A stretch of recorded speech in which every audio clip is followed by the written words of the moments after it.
bienvenue du coup sur le stand de BTP CFA Occitanie.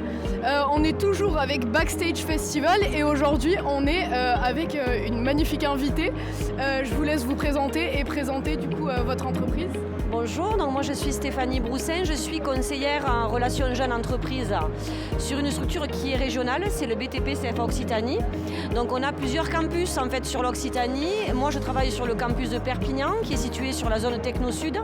Mais après on a des campus sur Toulouse, sur Lézignan-Corbière, au-dessus de Nîmes à Méjeanne-les-Alès et à Montpellier. Et on forme au métier du bâtiment et de la construction et des travaux publics. Un apprentissage. Et du coup, votre poste dans toute cette grande organisation, c'est quoi du coup ?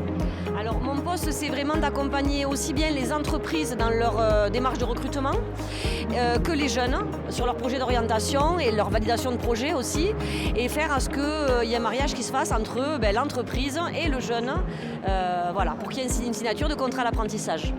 Quelles études sont nécessaires pour rentrer dans votre CFA ? Alors j'ai envie de dire pratiquement aucune. On donne la chance à tout le monde. Le niveau 3e est requis pour rentrer en apprentissage puisque nous démarrons nos formations au CAP, donc c'est un niveau 3e. Maintenant, avec le public de plus en plus complexe qu'on a depuis quelques années, on s'est amélioré sur les possibilités d'accueil et on a même accueilli des jeunes qui nous arrivent d'étrangers, des migrants non accompagnés, qui arrivent avec un niveau bien en dessous du niveau 3e et nous sommes en capacité de les accueillir et de leur proposer du soutien en formation savoir de base. Donc c'est des jeunes qui, même avec un niveau en dessous du 3e, on les accompagne pour qu'ils aient le niveau requis pour passer un CAP. Donc pas nécessairement d'études, sortie de 3e, même de 5e, de 4e, on s'adapte après en fonction du niveau du jeune.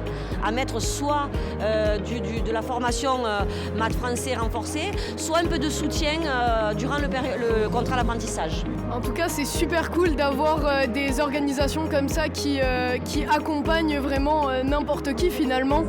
Et ça fait vraiment du bien de voir que des gens vont encore vers l'avant comme ça. Du coup, aujourd'hui, pourquoi vous êtes présent sur ce salon ? Alors, le salon, donc AFDET, on ne le loupe jamais. On y est là depuis le début, on est associés depuis le début. Donc, c'est pour nous un moyen de pouvoir voir et accueillir tous les jeunes de collège. Donc, on a aussi la possibilité, on intervient dans les établissements scolaires avec des professeurs principaux qui nous demandent de venir intervenir. Mais c'est vrai que pour nous, faire une démo métier de tout ce qu'on forme, tous les métiers que l'on propose au CFA, pour l'ensemble des collégiens, c'est un rendez-vous à ne pas manquer. Et pour les jeunes, et pour nous aussi, en termes de visibilité. En tout cas, c'est cool. Après, je filmerai quelques plans de votre petit stand. C'est vraiment très varié. On voit vraiment toutes les activités finalement auxquelles vous formez vos élèves.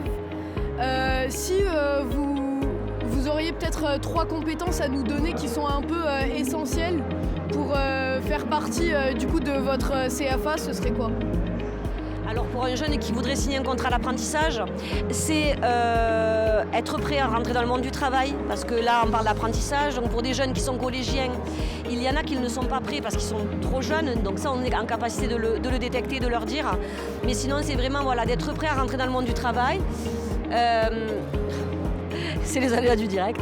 Et sinon après avoir du savoir-être dans le sens connaître les codes un peu du travail et avoir envie de se dépasser et surtout envie de se remotiver parce qu'on a énormément de jeunes qui nous arrivent de l'éducation nationale où ça n'allait pas, en fait c'était pas fait pour eux et donc ils se sont sentis nuls parfois et en fait on a beaucoup de jeunes qui viennent chez nous et qui se révèlent parce qu'enfin on leur dit qu'ils sont bons dans quelque chose et ça c'est une super réussite pour nous de voir des jeunes qui se révèlent, très bien, on va finir sur une dernière petite question. Est-ce que vous auriez peut-être une anecdote avec un élève ou je sais pas, un de vos collègues qui vous a marqué dans votre carrière ? Alors, dernièrement, marqué, ça devient presque habituel, mais j'ai envie de le soulever, un jeune que j'ai accompagné dans son parcours de formation, parce qu'il faut savoir que chez nous, on travaille vraiment un parcours de formation avec le jeune. Dès qu'il vient nous voir pour nous dire « j'aimerais travailler dans ce métier-là », on lui pose bien la question de savoir c'est quoi le métier visé au bout, et c'est peut-être pas une seule formation qu'il te faut, mais un parcours. Donc, nous, les apprentis, chez nous, restent en moyenne 5 ans. Voilà. Et donc un jeune que j'ai accompagné sur 5 années de formation avec lui, qui m'a appelé la semaine dernière pour me dire j'ai ouvert ma boîte, j'aimerais avoir un rendez-vous avec vous, puisque j'aimerais savoir comment, je veux prendre un apprenti et comment ça se passe. Donc ça c'est une anecdote récente, donc je vous la raconte, mais ça c'est une richesse pour nous. Voilà. Voir des anciens élèves qui vous sollicitent pour finalement transmettre et aider de nouvelles personnes à exceller dans leur métier, c'est incroyable. En tout cas, merci beaucoup pour cette interview. C'était très agréable. On est très bien reçus sur ces petits sièges, petite ambiance et tout. Non, c'est très très cool. Merci encore. Et, d'ailleurs, vous pouvez nous retrouver, je précise, vous pouvez nous retrouver. Oui, donc on sera sur le Festival des Déferlantes cet été. Donc on sera dans l'espace partenaire et on vous attend pour plein de cadeaux et des jeux. Venez nous voir sur le stand des Déferlantes. On sera sûrement aux Déferlantes, donc peut-être qu'on se reverra. Voilà, peut-être. Voilà. Et du coup, voilà, merci beaucoup. Et on se retrouve pour la prochaine interview. Au revoir.